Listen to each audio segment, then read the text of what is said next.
Chapter 10.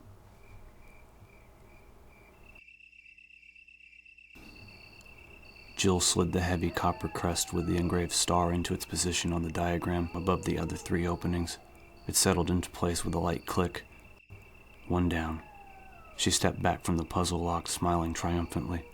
The crows had watched her walk through the hall of paintings without moving from their perch, crying out occasionally as she solved the simple puzzle. There had been 6 portraits in all, cradle to grave. From a newborn baby to a rather stern-looking old man. She'd assumed they were all of Lord Spencer, though she'd never seen a photo.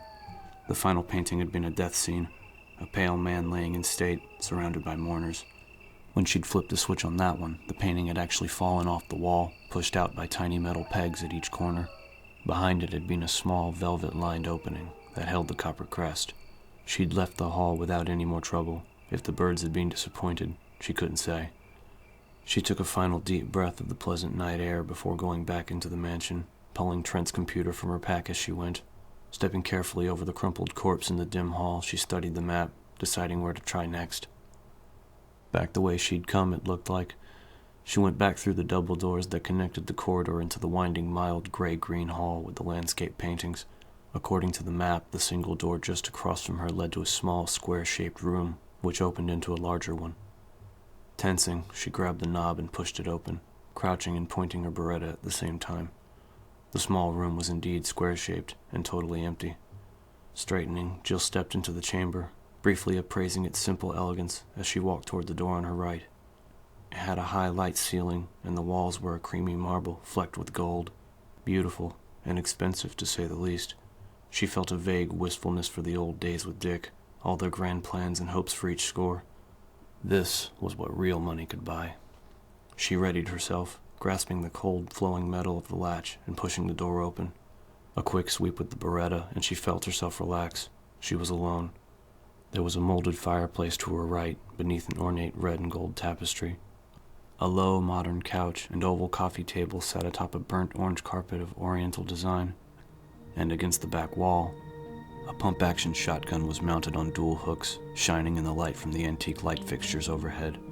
Jill grinned and hurried across the room, unable to believe her luck. Please be loaded. Please be loaded. As she stopped in front of it, she recognized the make. Guns weren't her strong suit, but it was the same as the S.t.a.r.s used, a Remington M870. 5 shots. She holstered the Beretta and lifted the shotgun with both hands, still grinning. And the smile dropped away as both mounting hooks clicked upward, released from the weight of the gun. At the same time, there was a heavier sound behind the wall, a sound like balanced metal changing position. Jill didn't know what it was, but she didn't like it. She turned around quickly, searching the room for movement. It was as still as when she'd entered. No screaming birds, no sudden alarms or flashing lights. None of the pictures fell off the wall. There was no trap. Relieved, she quickly checked the weapon and found it fully loaded. Someone had taken care of it. The barrel clean and smelling faintly of cleaner and oil. Right now, it was about the best smell she could imagine. The solid weight of it in her hands was reassuring, the weight of power. She searched the rest of the room and was disappointed not to find any more shells. Still, the Remington was a find, and although she wasn't that hot with an over-the-shoulder draw, at least she could carry it without tying up her hands. There was nothing else of interest in the room. Jill walked to the door, excited to get back to the main hall and share her discoveries with Barry. She'd checked out every room that she could open on this side of the first floor. If he'd managed the same, they could head upstairs to finish their search for the Bravos and their missing teammates. And then, hopefully, get the hell out of this morgue. She closed the door behind her and strode across the slate-colored tiles of the classy marble room, hoping as she grasped the knob that Barry had found Chris and Wesker. They sure didn't come this way. The door was locked. Jill frowned, turning the small gold knob back and forth. It rattled a little, but it wouldn't give at all. She peered at the crack where the door met the frame, suddenly a little anxious. There it was, by the handle, the thick sliver of steel that indicated a deadbolt, and a very solid one. The entire area surrounding it was reinforced. But only one keyhole, and that's for the knob. Dust rained down from above as the sound of gears turning filled the room, a deep rhythmic clatter of metal from somewhere behind the stone walls. What? Startled, Jill looked up and felt her stomach shrivel in on itself, her breath catching in her throat. The high ceiling that she'd admired earlier was moving. the marble at the corners powdering into dust with the heavy grind of stone against stone. It was coming down. In a flash, she was back to the door to the shotgun room. She snatched at the handle, pushing it down, and found it locked as solidly as the first. Holy shit. Bad thing, bad thing! Panic rising through her system, Jill ran back to the other door, her frightened gaze drawn back to the lowering ceiling. At 2 to 3 inches each second, it had hit the floor in less than a minute. Jill raised the shotgun and aimed at the door to the hall, trying not to think about how many shots it would take to blow apart a reinforced steel deadbolt. It was all she had. The picks wouldn't work on that kind of lock. The first round exploded against the door, and splinters flew, revealing exactly what she'd feared.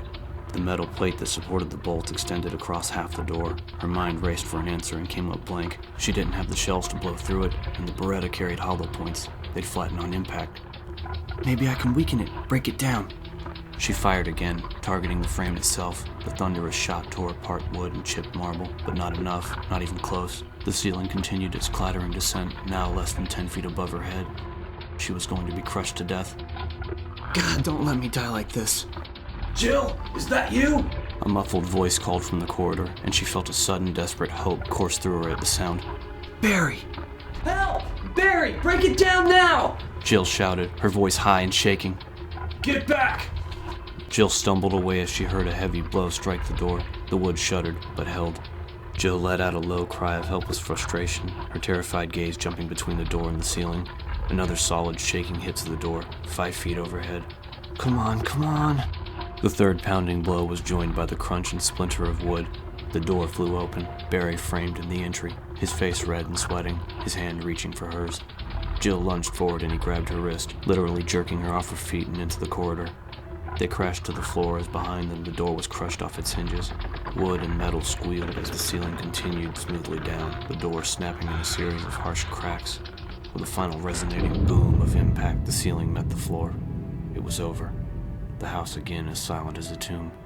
They staggered to their feet, Jill staring at the doorway. The entire frame was filled with the solid block of stone that had been the ceiling. At least a couple tons of rock. Are you all right? Barry asked. Jill didn't answer for a moment. She looked down at the shotgun. She still held it in her trembling hands, remembering how confident she'd been that there'd been no trap. And for the first time, she wondered how they were ever going to make it out of this hellish place. They stood in the empty front hall, Chris pacing the carpet in front of the stairs, Rebecca standing nervously by the banister. The massive lobby was as cold and ominous as when Chris had first seen it, the mute walls giving away none of their secrets. The stars were gone, and there were no clues as to where or why. From somewhere deep in the mansion there was a heavy rumbling sound, like a giant door being slammed. They both cocked their heads listening, but it wasn't repeated. Chris couldn't even tell from what direction it had come from. Terrific. That's just great. Zombies, mad scientists, and now things that go bump in the night.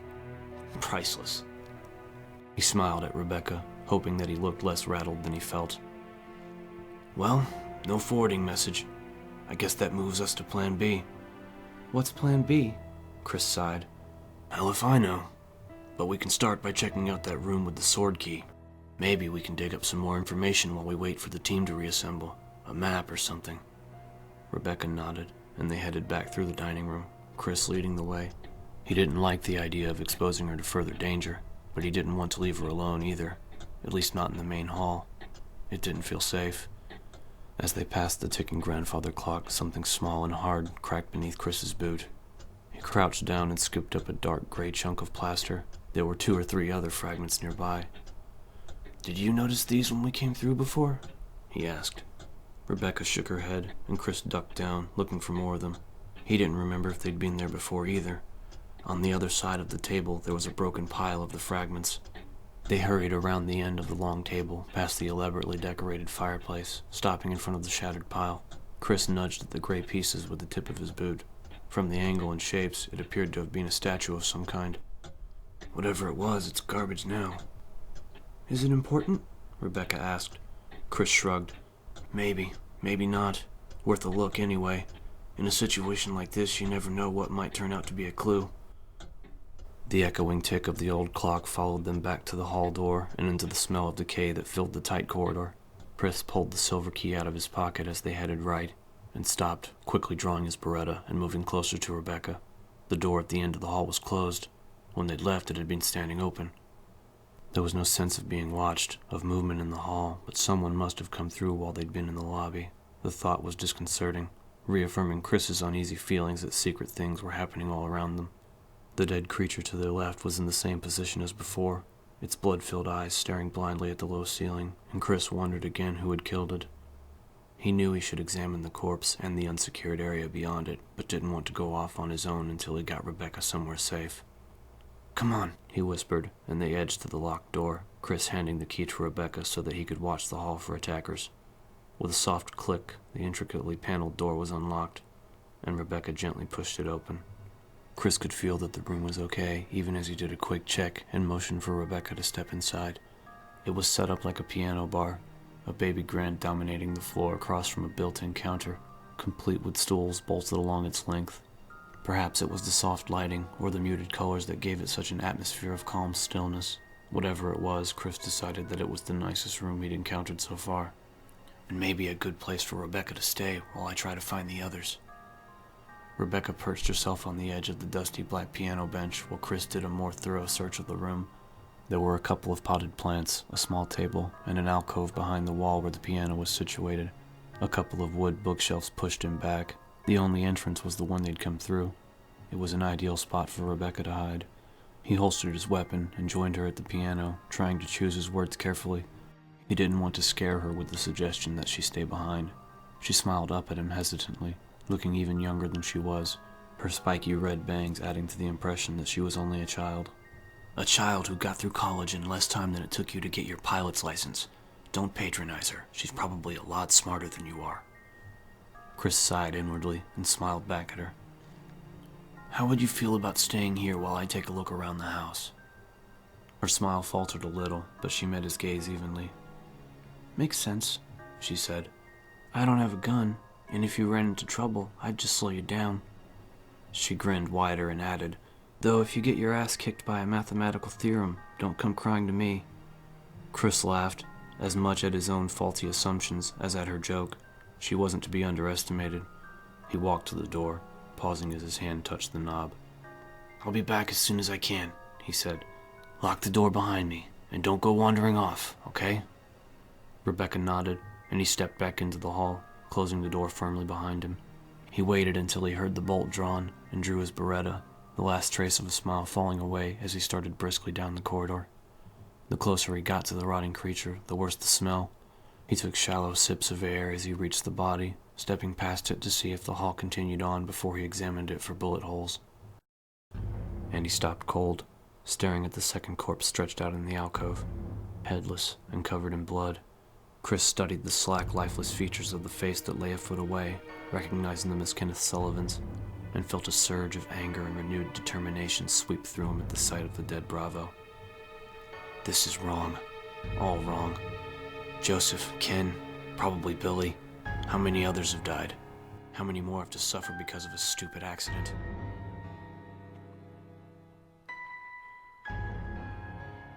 He finally turned away, striding purposefully toward the door that led back to the dining room. He'd start from the main hall, checking every possible path that the S.t.a.r.s could have taken and killing every creature that got in the way of his search. His teammates weren't going to have died for nothing. Chris would see to it if it was the last thing he ever did. Rebecca locked the door after Chris left, silently wishing him good luck before walking back to the dusty piano and sitting down. She knew that he felt responsible for her and wondered again how she could have been so stupid, dropping her gun. At least if I had a gun, he wouldn't have to worry so much. I may be inexperienced, but I went through basic training just like everybody else.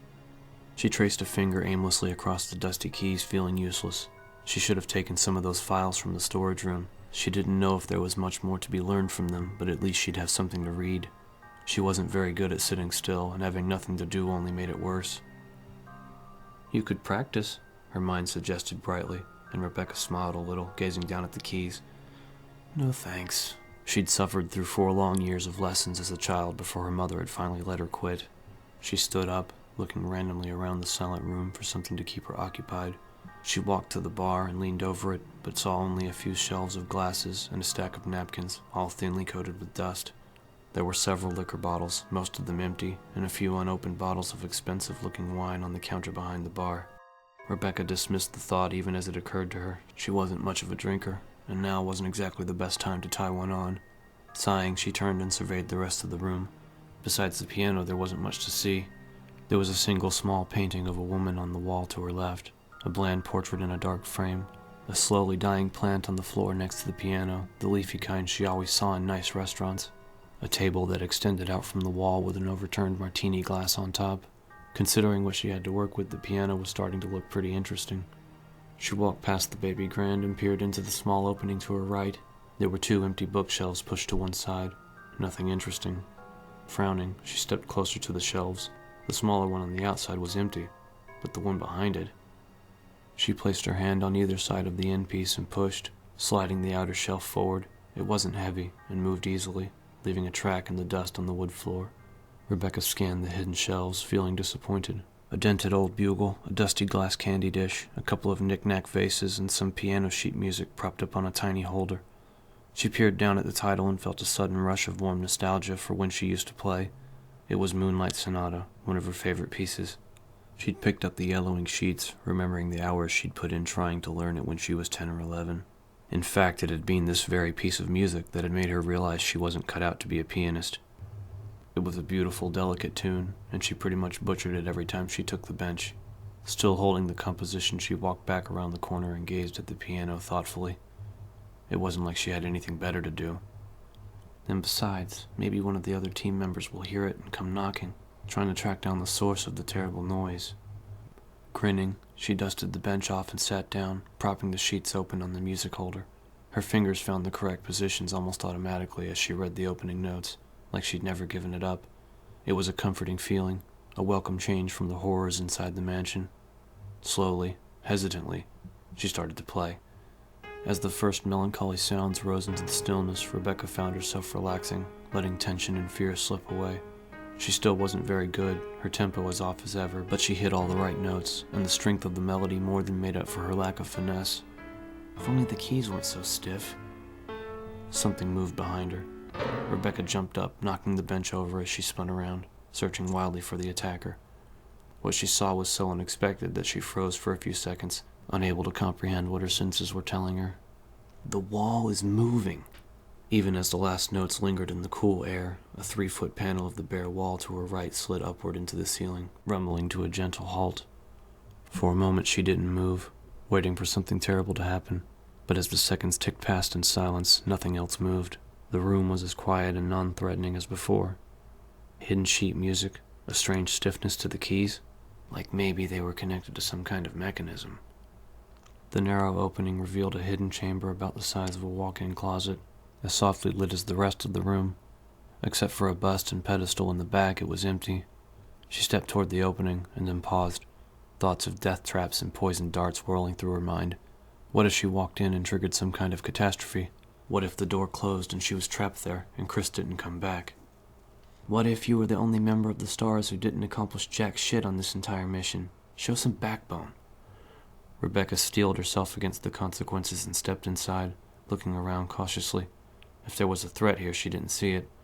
The plain stucco walls were the color of coffee with cream, offset by dark wood trim. The light in the small chamber was provided by a window into a tiny greenhouse on her right, a handful of dying plants behind the dirty glass. She moved closer to the pedestal at the back, noting that the stone bust on top was of Beethoven. She recognized the stern countenance and the heavy brow of the Moonlight Sonata's composer. The pedestal itself boasted a thick gold emblem, shaped like a shield or coat of arms, about the size of a dinner plate. Rebecca crouched down next to the simple pillar, gazing at the emblem. It looked solid and thick, with a vaguely royal design in a paler gold set across the top. It looked familiar. She'd seen the same design somewhere else in the house. In the dining room over the fireplace. Yes, that was it. Only the piece over the mantel was made out of wood. She was sure of it.